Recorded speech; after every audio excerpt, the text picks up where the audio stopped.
अस्सलाम वालेकुम। बर्तनों को धोने की आसान टिप्स। किचन में खाना बनाते हुए आमतौर पर एल्युमिनियम के बर्तन इस्तेमाल किए जाते हैं। इनमें आलू, चने, अंडे या कोई और चीज़ उबालने की सूरत में बर्तन अंदर से स्याह पड़ जाते हैं, जिनकी सफाई काफ़ी मेहनत तलब होती है। ऐसे बर्तनों को चमकाने के लिए इन पर सिरका लगाकर रगड़ें। सिरका तमाम मैल और स्याही को काट देता है।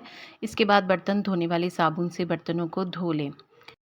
यहाँ पर आपसे एक छोटी-सी गुज़ारिश है कि वीडियो को एंड तक देखिएगा और अगर किसी भी टिप से आपको फ़ायदा पहुँचे तो वीडियो को लाइक और चैनल को सब्सक्राइब ज़रूर कीजिएगा।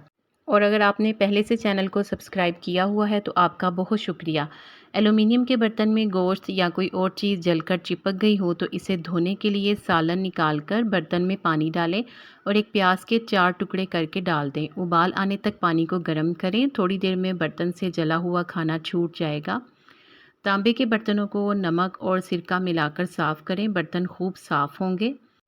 लीमू के खुश्क छिलकों को बर्तनों की सफाई के लिए इस्तेमाल किया जा सकता है। इस मकसद के लिए लीमू के खुश्क छिलके पीस लें और उनका पाउडर बना लें और हस्बे ज़रूरत लीमू का पाउडर इन पर मलकर रगड़ें। इस पाउडर से बर्तनों की खूब सफाई होगी। इसके अलावा सर्फ में धान का खुरदरा भूसा भी मिलाकर रगड़ने से बर्तनों को चमकाया जा सकता है। नए खरीदे गए शीशे, चीनी, तामचीनी, मिट्टी, यहाँ तक कि प्लास्टिक के डिनर सेट को भी अगर इस्तेमाल से पहले गर्म पानी में आधे घंटे के लिए भिगोकर रख दें तो ये बर्तन मखसूस दर्जा हरारत या ठंडक मिलने पर चटकेंगे नहीं और ना ही ख़राब होंगे। अगर आपको वीडियो अच्छी लगी है तो लाइक कर दें।